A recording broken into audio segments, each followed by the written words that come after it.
John Calvin, on Psalm 30, verses 1 through 5. I will extol thee, O Lord, for thou hast lifted me up, and hast not made my foes to rejoice over me. O Lord my God, I cried unto thee, and thou hast healed me. O Lord, thou hast brought up my soul from the grave, thou hast kept me alive, that I should not go down to the pit. Sing unto the Lord, O ye saints of his, and give thanks at the remembrance of his holiness. For his anger endureth but a moment, in his favour is life. Weeping may endure for a night, but joy cometh in the morning. For his anger lasts only a moment, but his favour lasts a lifetime. Our own fretfulness and impatience under affliction makes every minute an age, while on the other hand, our repining and ingratitude lead us to imagine that God's favour, however long it may be exercised towards us, is but for a moment.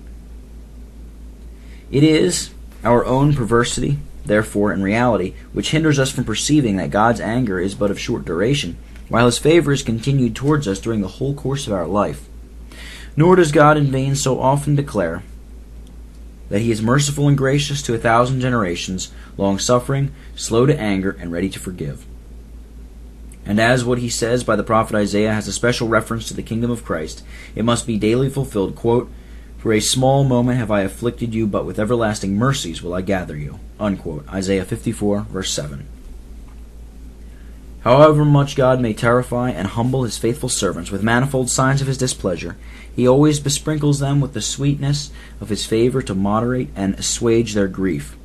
If they weigh, therefore, his anger and his favour in an equal balance, they will always find it verified that while the former is but for a moment, the latter continues to the end of life.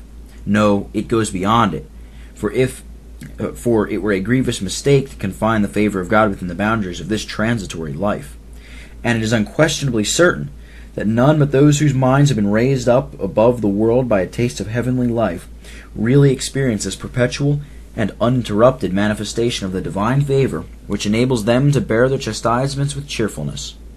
Paul, accordingly, that he may inspire us with invincible patience, refers to this in 2 Corinthians 4, verse 17. Quote, "For our light affliction, which is but for a moment, work for us a far more exceeding and eternal weight of glory, while we look not at the things which are seen, but at the things which are not seen." Unquote. In the meantime, it is to be observed that God never inflicts such heavy and continued chastisements on his people without frequently mitigating them and sweetening their bitterness with some consolation.